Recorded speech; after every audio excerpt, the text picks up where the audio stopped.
chain trails off into the ocean, connecting the island to the supply depot on the coast. Ah, yes, so it seems. For bringing munitions to the island, maybe? And supplies? You could also lock the bay when you raise the chain.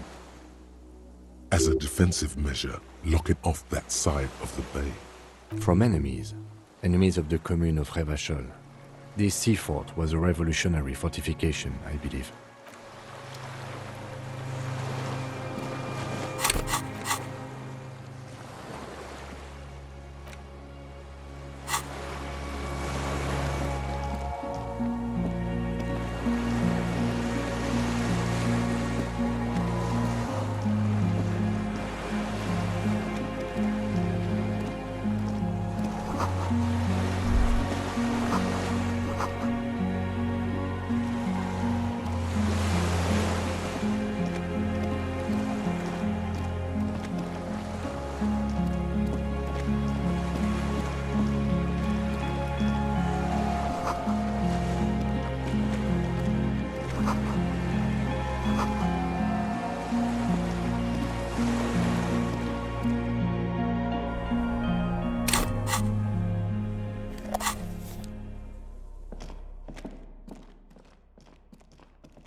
An old cylindrical generator is nested above the ammo lift, with makeshift electrical wiring running out of its side and across the floor. The cables disappear into the wall to your right. The lieutenant puts his hand on the metal barrel, checking for warmth. It's cold now, but someone has been maintaining it. The wiring has been repaired. Wait, haven't you heard this before? Downstairs, somewhere? Liquid carbon. I would imagine it takes mazout. The kind that's favored by vagrants and fuel thieves. It's been a long winter. The lieutenant pauses. Something seems to be pecking at the edge of his concentration. He gives you a sideways look before adding, Long and cold. "There's no time to dwell on this moment. You've got to keep moving." A hollow ring. The canister is empty. Dust falls from the generator and down into the ammo lift. I don't know. I'm not a philosopher. Someone who has basic electrical skills has restored it in order to keep the room warm. Maybe it's the fire guy.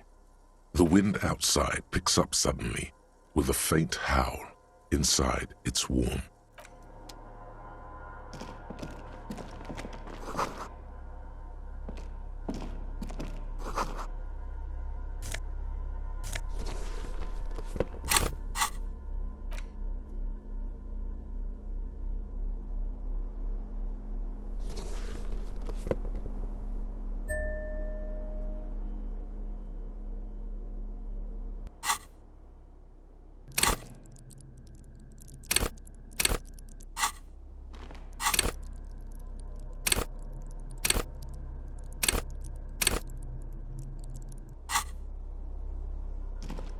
There's a greasy old spring mattress in the corner, resting on piles of soft cover books. White linen and a pillow are visible under a worn-out caracol blanket. Someone has been squatting here. The linen is fresh, recently washed. You force the rest of the sentence out through pain, thick as molasses, no longer able to hear yourself speak. You know, officer, you can rest here if you are feeling tired. I will keep watch. You could use some rest for what's ahead. You face the concrete wall. There's less light there, in the dark corner. Like a dog, you lie there. The blanket feels cold. The entire room does. Concrete and cold. Minutes pass. Half an hour, maybe. The sounds of the sea beyond grow distant. Your eyelids close until you feel yourself standing up in the darkness, right next to the mattress. Slowly, the world begins to hatch from the blackness. It's evening. Sleep.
Dolores Day, the innocence of humanism, internationalism, and the welfare state turns around to face you.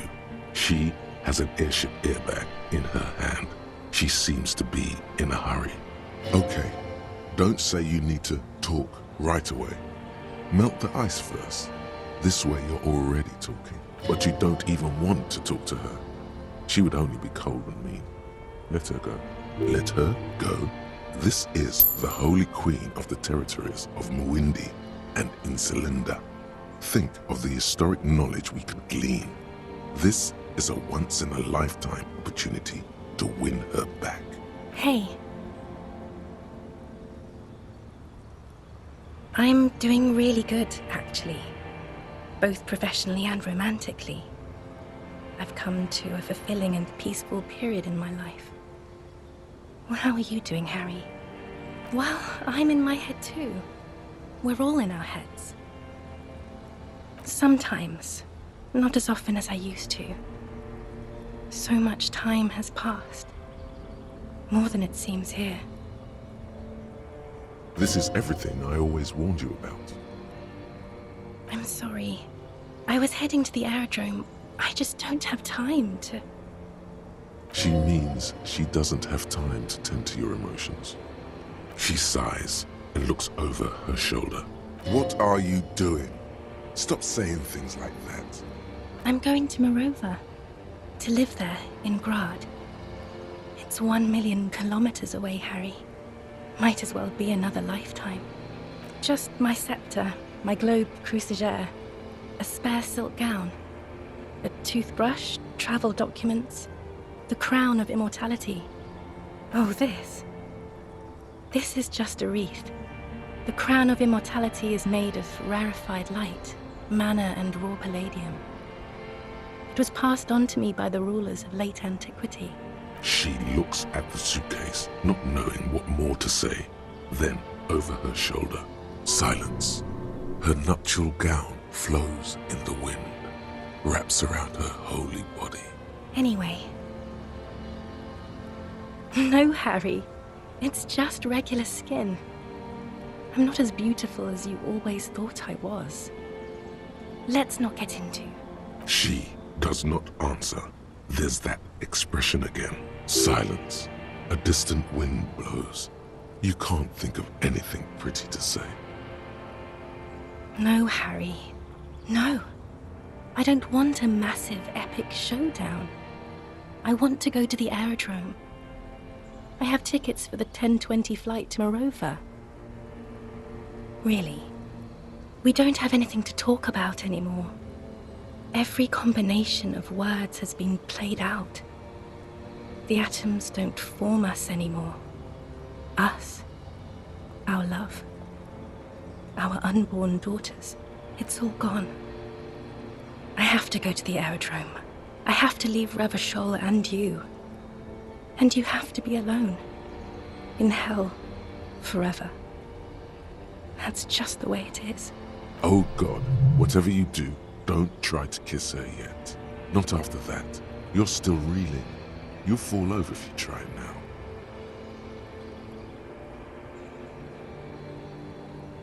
I don't know what you mean. Dolores Day.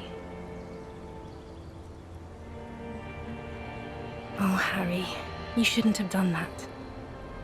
Call me like that. You ruined it. There was still a chance. You should have waited longer. She would have called you instead. Oh, Harry, do you really think so? We haven't talked in years. I don't want to call you. I don't want to hear from you. I think of you less and less every year. Weeks go by without me remembering you. Months already. Soon it will be years. Every season that passes, the light gets less clear. I sit there in Morova, in the holy gratitude of my bliss. I put my hand on my belly and smile. The air gets cold around you. She looks down on her stomach, then up at you. Her eyes are full of tremendous distance and mystery. The death blow is coming. It's Dora. That's what the voice said on the phone. Dubois, yes, Dora Dubois.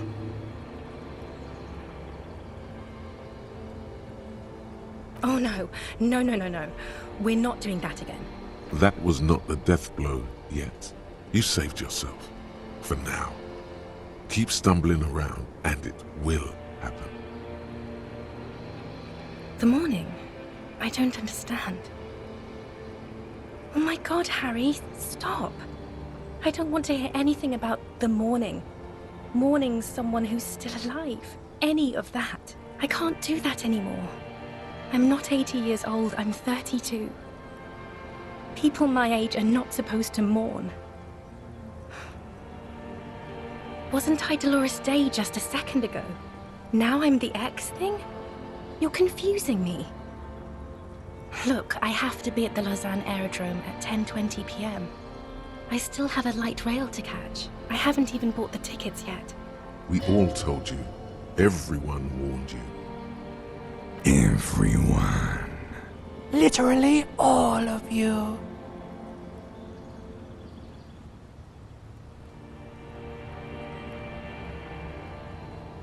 Great. It's the abyss of the void. Soon it will be the gloaming, then it will be the world ending. My friends are waiting for me on the platform, Harry. It's impolite to... What?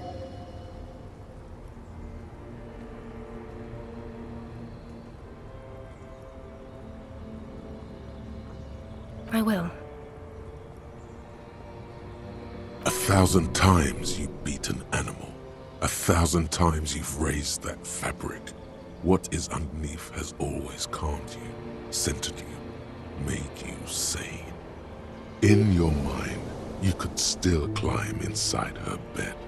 Still the only man. Yes, Harry. I am. Things have gotten much better for me, now that I am the ruler of the known world. Oh God, it's already so late. I have to go, Harry. A tiny golden watch with red straps around her bony little wrists.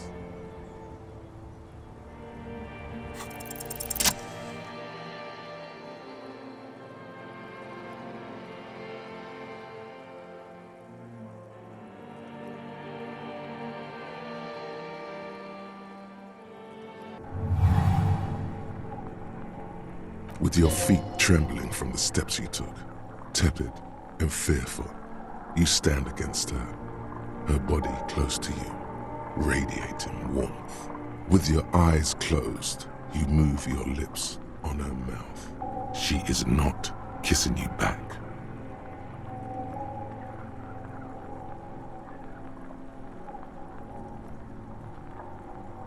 A delicate wreath on her forehead pressing into your temple.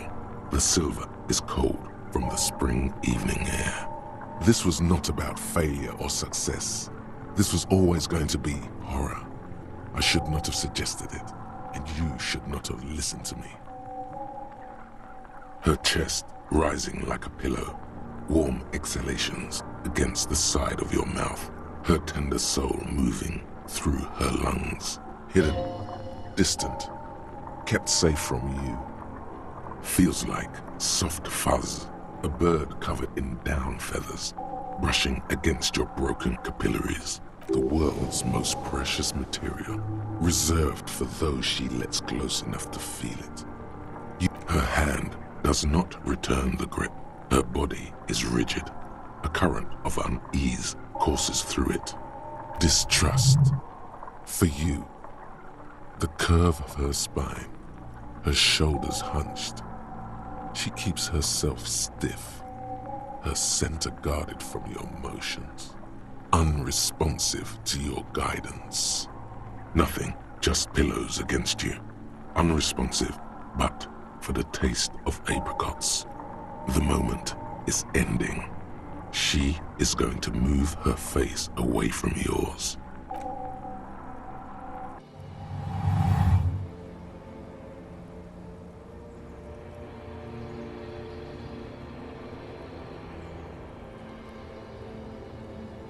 trying hard not to look at you. When she withdrew and you held on to her hand, she tried not to look at your face and see the expression there. Brother, you should put me in front of a firing squad. I have no words for how I failed you. No, Harry. Not yet.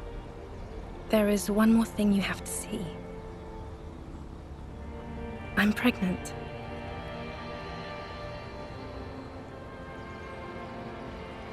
Yes, he did it. I terminated yours. Don't you remember, you poor fuck? You poverty-stricken fuck. Now, go ahead. Ask me more questions. Let's talk about something else. No, this has to end. Do the last one. More questions. Ask more. It's not, but... I don't know why I said but. There is no but. That's it, yes. We've talked about it 1,000,000 times. You will get over it, just like I did. People do. Things will get good for you again. Where in hell? Stop. You're only making it worse for him. You never help with anything.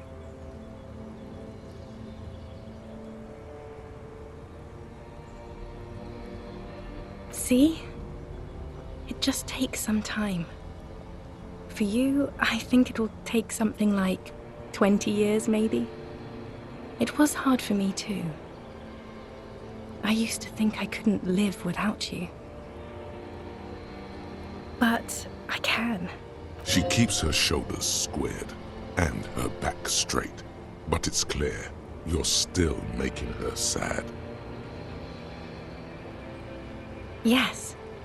It only took me 1 year, maybe 2. Phew. Yes. But that time is gone now. So very gone. It's okay.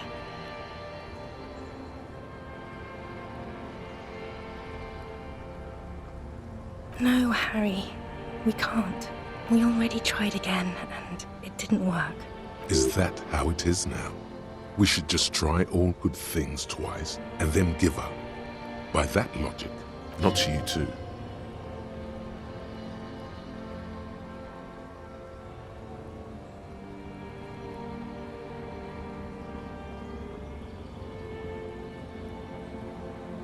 I don't know. Please.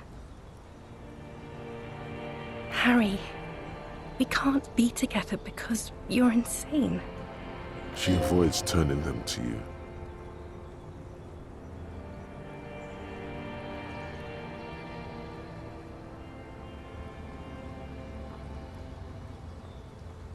They're turning moist now. Her eyes. She slowly shakes her head and tries to get hold of herself, brushing her hands in her gown. You know what I mean.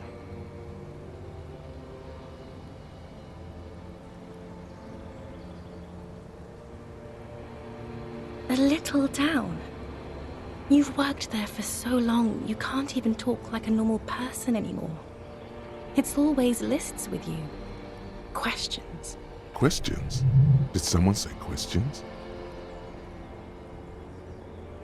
This is another one, isn't it? We're in a tree right now.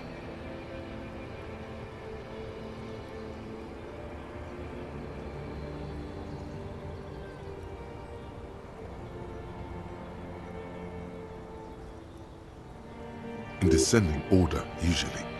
It's best to do them like that. It's not just the lists or trees or whatever. You get sad, Harry. Too sad. People can't get that sad. It's impossible to watch. Other people get sad too, but not like you.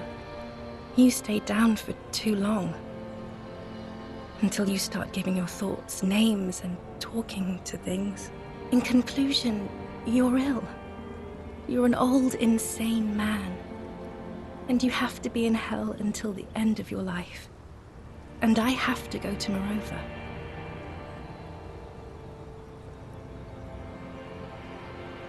She doesn't know what to say. Yes, okay. I'm glad.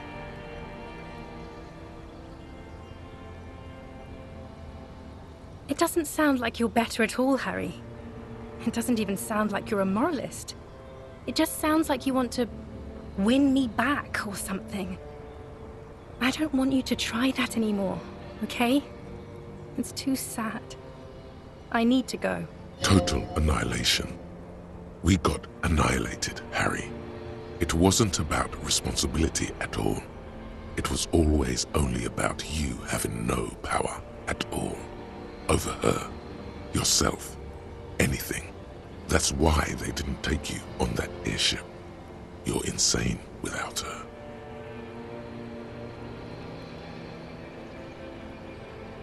I don't want it. It looks expensive. I don't want it. That's not what figurines do, Harry. She looks at the headless found rider between your fingers and doesn't know what to say. The figurines don't do anything? Anything at all? But I thought the historic figure she had. Yes, I thought it would be good. A form of communication when words have failed. Yes, it was a good idea. But she felt obliged by the headless found rider to give you things in return. Things she no longer wants to give you. So she refused. That's how it goes. Your figurine rider idea was naive. I didn't ask for things. It's too late to give me anything. I would have liked the headless fallen rider back then.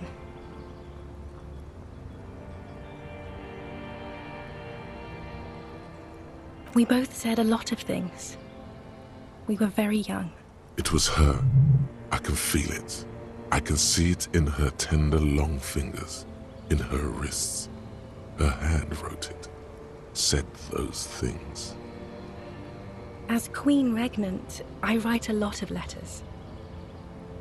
You need to recite it to her, for effect. All of it. No summaries. Yeah, put a stake through your heart. She'll get hurt too. Collateral damage. She won't get hurt. She'll bend out of the way.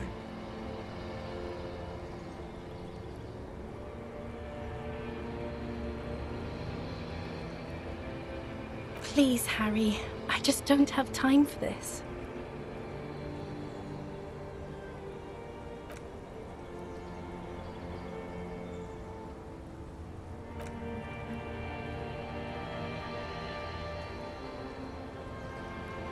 Okay, stop. Yes. Are you happy now?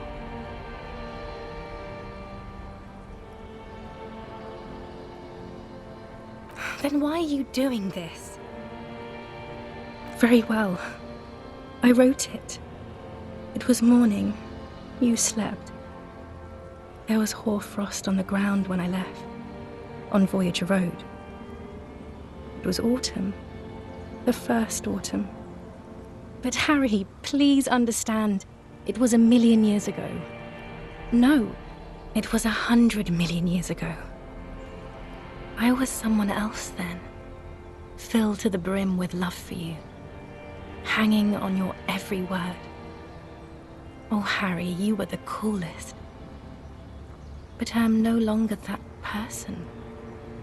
This has taken her place. It will devour you. Harry, I will eat your mind. The light of the video rental shines through her dress now. A DeLorean figure, cut in black, moves below. It's still her. Her legs, her breasts, her hips. The coolest. With your leather jacket and your boot-cut pants, smoking in the bus stop. I wanted you to be the rest of my life that day. And you were. Some of it, at least. You were my first kiss, my first time to have sex, the first and worst time I fell in love. I will always have that with me. It's a fact. But that is all it is. It's like a ticket stub, Harry. It doesn't do anything anymore. Yes, let's talk about that too. Let's bring it up, the zoo. In Le Jardin, the day we went east of the river, to the aquarium first, I was sad about my mother. I don't even know why.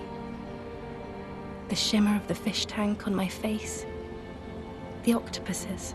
It was just a day then, but to think, were we there now, you could touch my hair, kiss me, talk to me about anything, go virtually anywhere in the world.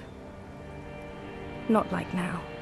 Now our interactions are limited to pain and regret. And my crown of immortality? No. You scared her out of me. With your crying, the awful time we wound up having. And the cheap rental flats you could afford. Can't you see?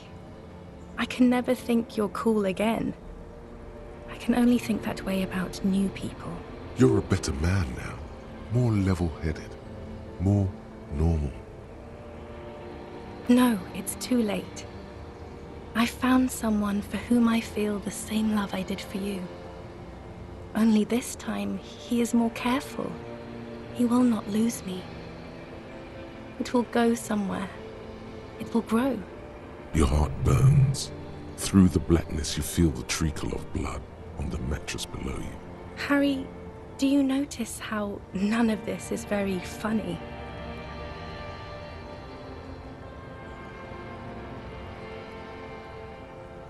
I hate being that. I don't want to be anything for you. I hope the decades it takes for you to get over me have already passed. It's here. We are on Voyager Road. At the end of it, 300 meters from the stop. We used to come here to rent videos. There. You could not pay the electrical bill. It became a lightless tomb.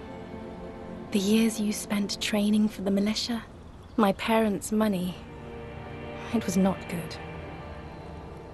Is there really anything left? If not, we can always repeat one of the things we have already talked about.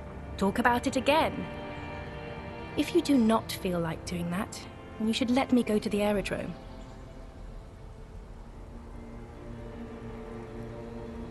I have to, Harry. Really, I've already missed the 8:30. I'm gonna go now. I was wrong. You don't have power over her anymore. You shouldn't have said that. I am wrong about everything. You should go on without me. No. That would only be painful and dull. At the aerodrome, life, love, and laughter are waiting for me. At the cafeteria, dust, hell, and tragic comedy. Light, life, culture. It's so much better than here. Everything here reminds me of you, and the horrible times we had.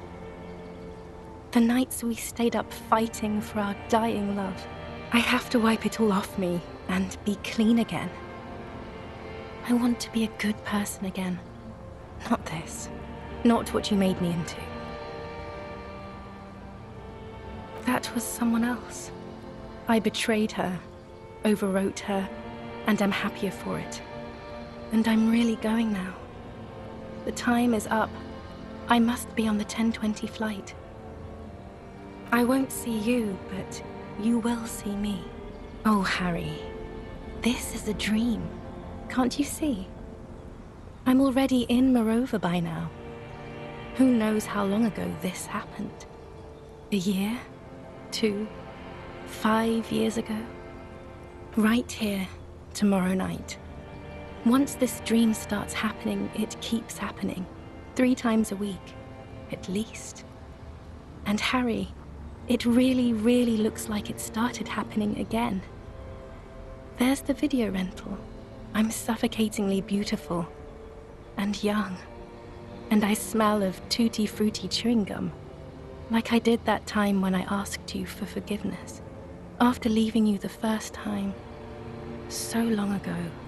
Oh yes, This is real darkness. It's not death or war or child molestation. Real darkness has love for a face. The first death is in the heart, Harry. See you tomorrow.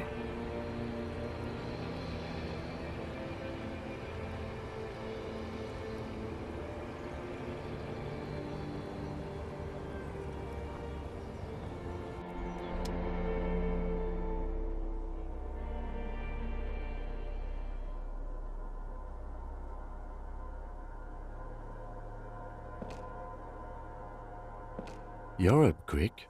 How was your sleep?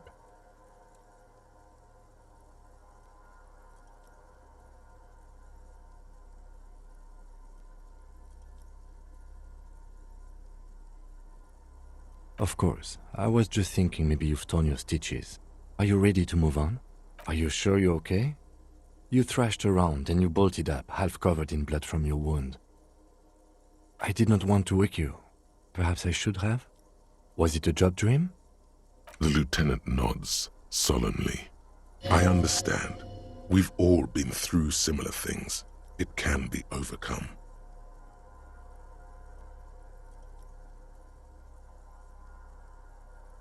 Okay. He's still worried. You must have really thrashed and squealed in your sleep.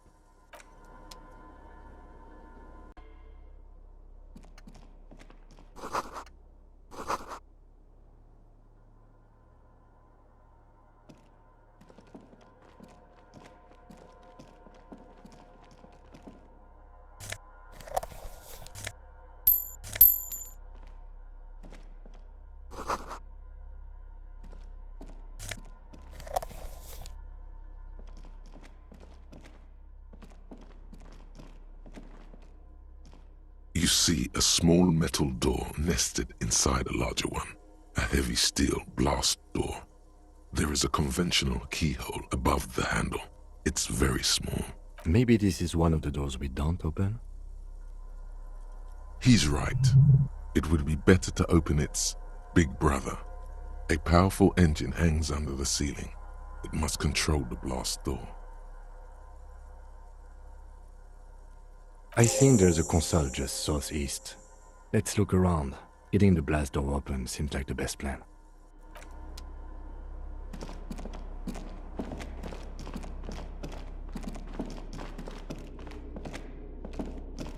Green paint flecks off the monoblock aluminium cabinet. There are rows of switches on the front panel, a frequency band, and even a keyboard. The keys rattle like teeth. This keyboard hasn't been functional in decades. The console of an anti-computation device. The generator upstairs, with wires coming out, determine it here. Possibly.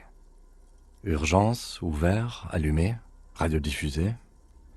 It sounds like this device was used to control the electronics here. Maybe it still does. This device was used to control the electronics in the room. It could open doors, control lights, function as a radio computer. Nothing happens. The dial slides under the glass, silently. You make out defunct stations on the UKV frequency. The words, Feld Insula, are written on the band. Insular. This is an off-air radio computer, I believe, used for military communications. We need to restore power before using this office. We should look around outside. There are barrels all over. Maybe one of them still has something in it. The boat engine. But officer, then we would have to swim back to the mainland. Let's just look around, okay? The consul stands by, mutely. Urgence?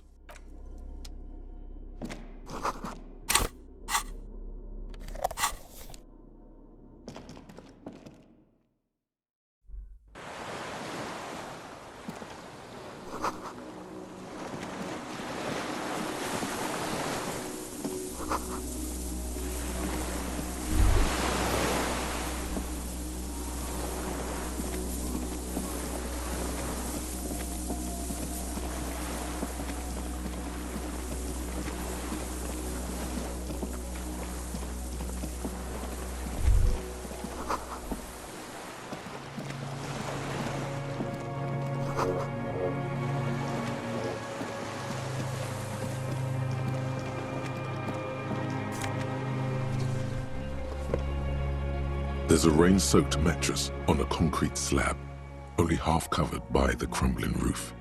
At the head of it, double embrasures, firing slits like two eyes in the wall. B triple prime. This looks like a good place to shoot from. A single-person mattress, modern, civilian use.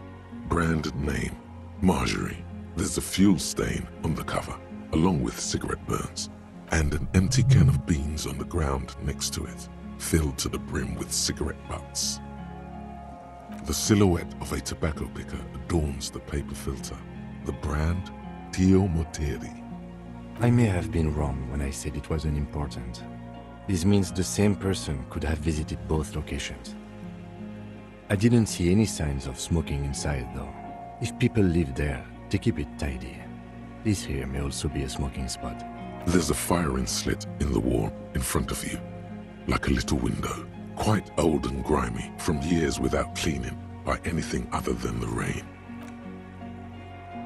The springs screech as you lean on the mattress and crane your neck to look out. Trepidation, a tingling feeling in your stomach. A small piece of Martinez coastline opens up in the square in front of you, like a tiny landscape painting. 1 kilometer across the water, the ruins look familiar.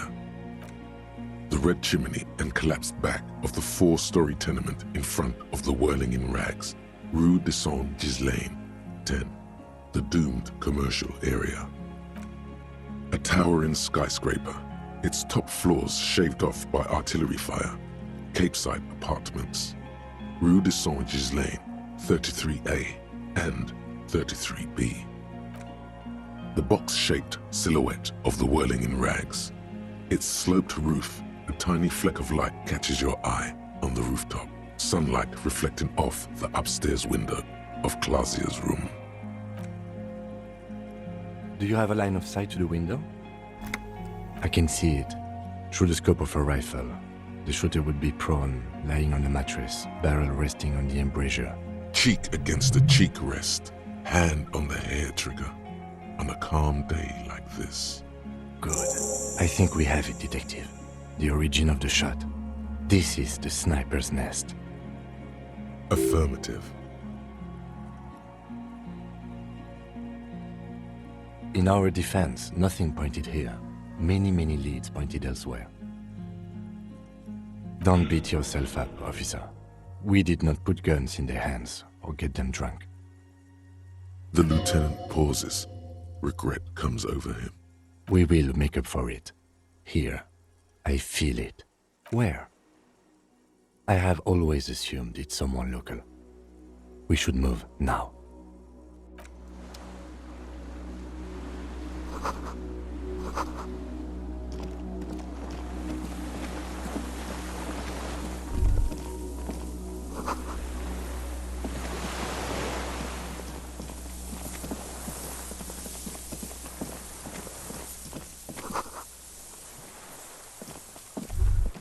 A strange feeling, looking at the water.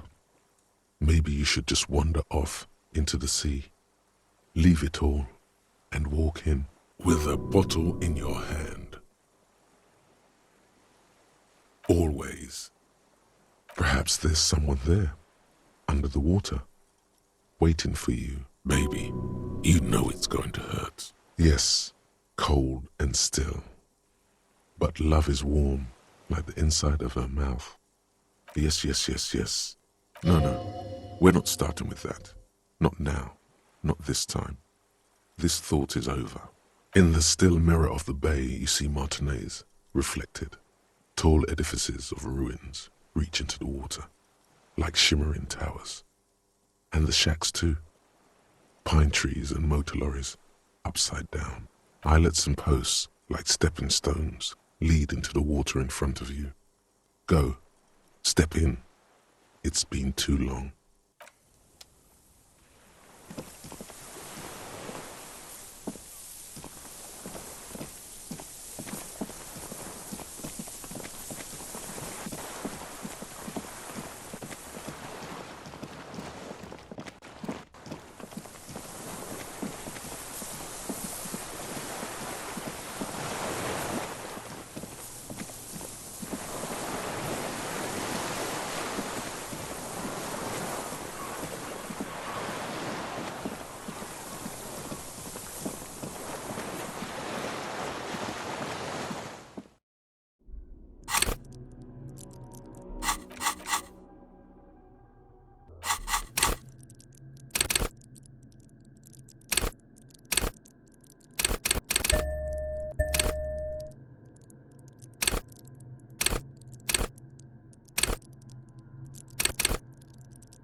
Books and magazines lie scattered on the floor and on a makeshift cupboard.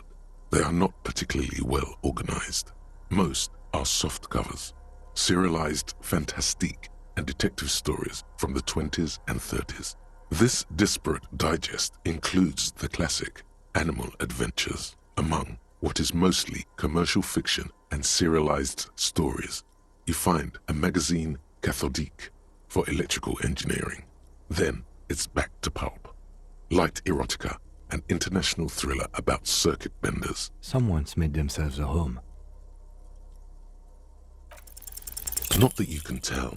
This is a digest of someone who's dead bored. Most of it is for entertainment purposes. Fittingly right next to the radiola on the floor. You do feel there's something you're not getting here, though. Oh well. The print in some of these is pretty small, though. This person has good eyesight.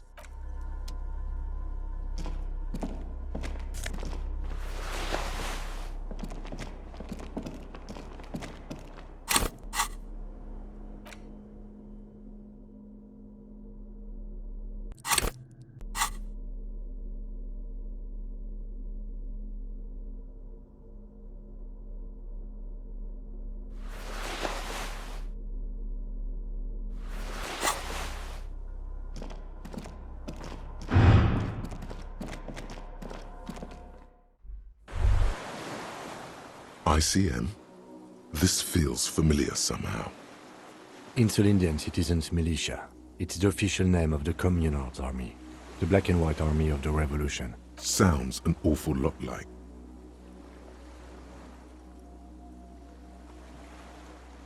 No, an upside-down star. With its horns in the sky, the symbol of the commune. It does.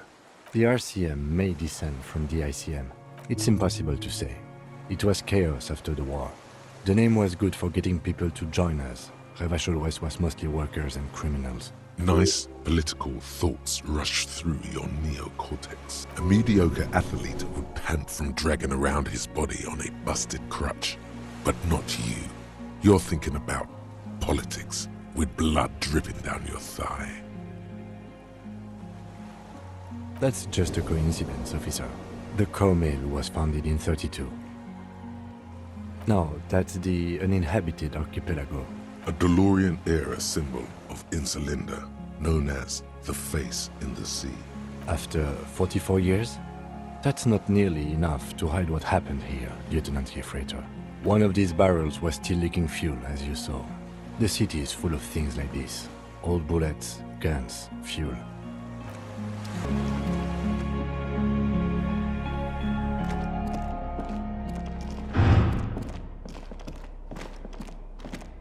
This old cylindrical generator. Wait, the lieutenant assists you, holding the canister up to the fuel tank as you tilt. Dark brown, viscous fluid pours out, and the room fills with a chemical smell. There's a red starter switch on the side of the cylinder and a start rope on the other side. The lieutenant flicks the switch. The recoil start wakes the old generator up. The machine sputters like an old warhorse before settling down to a rattle. That should do it.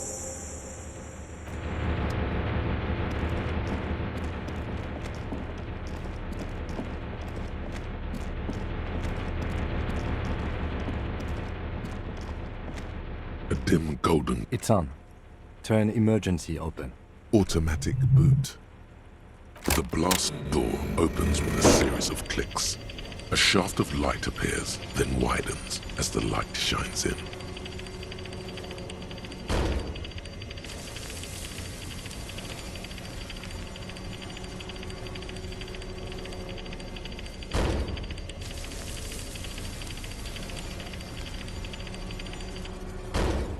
After you. So did I. Not back there, but I felt it since we came here. I don't know. Don't worry. I have a gun. I know. It was not easy to acquire.